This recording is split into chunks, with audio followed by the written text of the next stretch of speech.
Oi, pessoal, eu sou Gisele Cardoso, sou advogada e mestre em Direito da Cidade pelo UERJ. E hoje eu vim aqui falar com vocês no Capacita Já sobre animais e política. E, embora no primeiro momento não seja tão simples e lógico relacionar um aspecto ao outro, na verdade, é um tema muito relevante e que eu espero que a gente consiga pincelar alguns aspectos dele, justamente por ser muito amplo. Princípios políticos e leis são feitos por humanos, assim como a sua efetivação e garantia.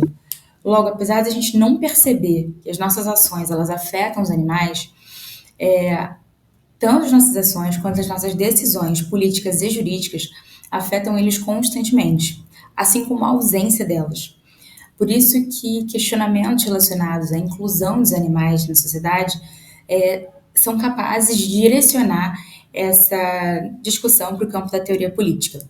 Existe uma autora chamada Janet Fink, que ela diz o seguinte: se decidimos construir uma rodovia, animais são expulsos de seus hábitats e rotas migratórias são perturbadas. Ou seja, decisões democráticas humanas afetam os interesses de animais domésticos e selvagens constantemente.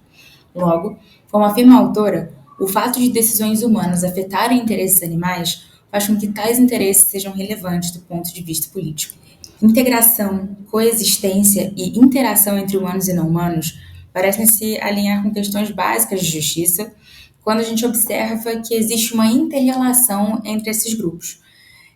Uma inter-relação que acaba sendo majoritariamente instrumental, ou seja, do humano apenas utilizando o animal como um instrumento, como um meio, e dificilmente, ou por vezes, não considerando ele como um ser a ser individualmente considerado.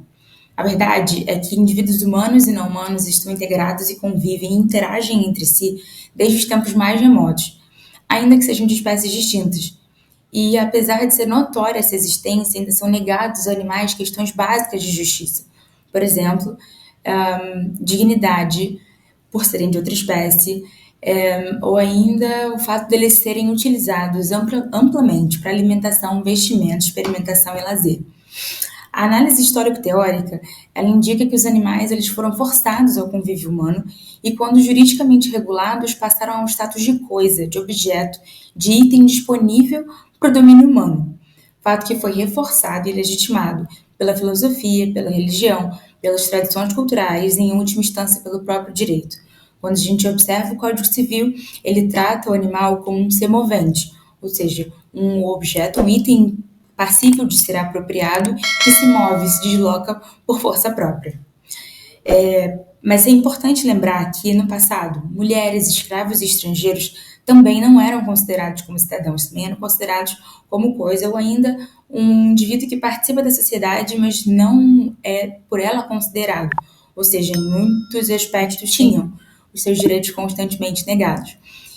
E sobre esse aspecto é importante a gente recordar uma abordagem de Stuart Mill, que falava, quando ele tratou sobre o avanço civilizatório das instituições políticas, ele entendeu pela necessidade de consideração do interesse de todos na sociedade, exceto na relação entre o senhor e escravo, o que na época demonstrava a reflexão do pensamento de uma época em que a relação escravocrata integrava as esferas jurídicas, políticas e éticas. E o que a gente consegue extrair disso é que houve uma mudança de padrões quando a gente compara com os dias de hoje.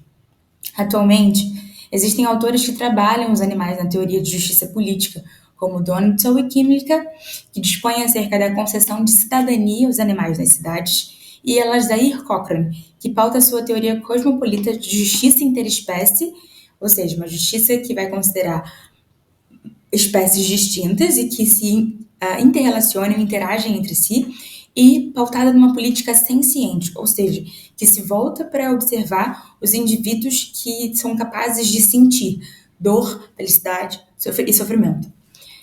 Segundo Cochrane, direitos e garantias humanas delineiam os objetivos e a estrutura da política, das instituições políticas e de seus objetivos, justificam o exercício do poder político, são inseridas nas constituições dos países de modo a orientar a elaboração e a execução de políticas que os protejam, assim como estruturam os limites e os membros de comunidades políticas. O interessante é que, a partir desse ponto, O autor questiona como seria se os animais não humanos sencientes também possuíssem esses direitos e garantias, para o que afirma, então, que os direitos e as garantias de todas as criaturas sencientes integrariam os objetivos e a estrutura da política, ou seja, a política se alteraria para contemplar todos os indivíduos sencientes.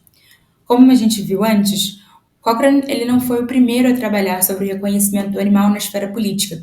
Antes dele, Donaldson e Kimlicka desenvolveram uma obra chamada Zoópolis, em que trabalham conceitos derivados da teoria política para definir quais obrigações que os humanos deveriam ter para com os animais. Nós temos também a Martha Nussbaum, que também é criticada pelos autores por não promover uma teoria de justiça global. A Martha ela desenvolve a sua teoria com base no contratualismo social, que ele é amplamente difundido na nossa sociedade, no direito, os nossos contratos. Muitas das bases da nossa sociedade foram feitas com base no contrato social. E justamente por ela não pensar em desconstituir aquilo que já existe e é amplamente difundido na nossa sociedade, me parece que ela tem, ainda que ela possa não ser a mais ousada de todos, o fato dela buscar um consenso com base em teorias que já existem. O Nussbaum trabalha pela perspectiva do enfoque das capacidades. Ela seria uma base da explicação das garantias humanas centrais que devem ser respeitadas e implementadas pelos governos de todas as nações como um mínimo do que o respeito pela dignidade humana requer.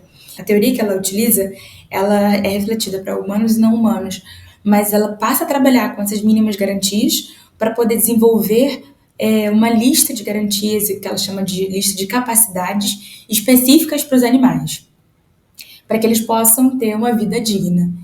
E nesse contexto, a lista de capacidades ela é um tanto quanto extensa, então eu vou passar aqui com vocês rapidamente por alguns pontos específicos, mas é importante que a gente lembre que essa lista das capacidades, elas passariam a funcionar como princípios políticos básicos, que, lembrando, seria para ser considerado pelos governos de todas as nações como uma garantia central mínima para que todos os animais possam ter uma vida digna.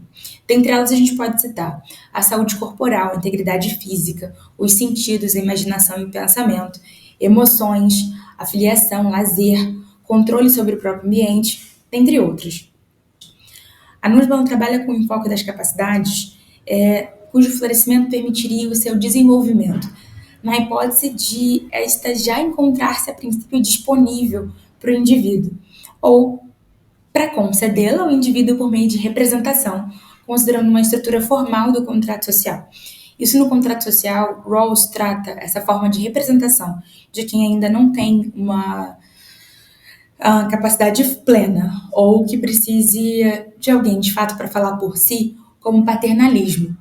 Na medida em que eu tenho a representação como uma forma de florescimento dessas capacidades.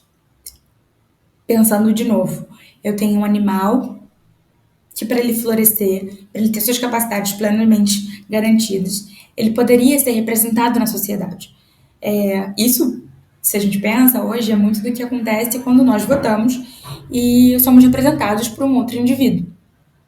Então, partindo da representação como uma forma de exercício pleno de alcance dessas garantias, seria interessante porque seria possível ver a tutela dos interesses dos animais através de políticas públicas, por exemplo, e através do próprio exercício dessa representação mediante terceiros, para ver o alcance dessas capacidades serem tuteladas dentro do nosso ordenamento jurídico, e seria pautada na previsão normativa constitucional como um mecanismo de efetivar a sua consideração e integração aos espaços públicos formais, minorando esses questionamentos acerca da sua natureza jurídica.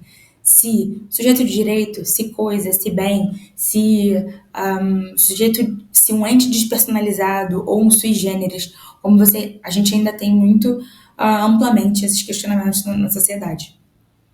Isso só reforça que o reconhecimento dos animais não humanos integra o escopo dos movimentos sociais, ou seja, a distinção estaria em reconhecer que a sociedade é formada por diferentes espécies, ela é interespécie, e que os animais eles demandam de vozes humanas para lutar por eles. É importante também destacar e deixar uma observação que essa ponderação ela também pode ser questionada por alguns autores que entendem que os animais eles têm vozes próprias e, portanto, eles poderiam sim se fazerem representados sem ter uma intermediação. O que eu apresento aqui para vocês hoje é uma vertente de como poderia ser feita, a partir desses autores, esse ingresso dos animais por meio de humanos na estrutura política que hoje a gente já tem. E por quê? Porque os problemas eles são sistemáticos e todas as questões socioambientais são oriundas do mesmo ponto, ou como aponta o Friedrich Capra em sua obra The Turning Point, são facetas de uma única crise.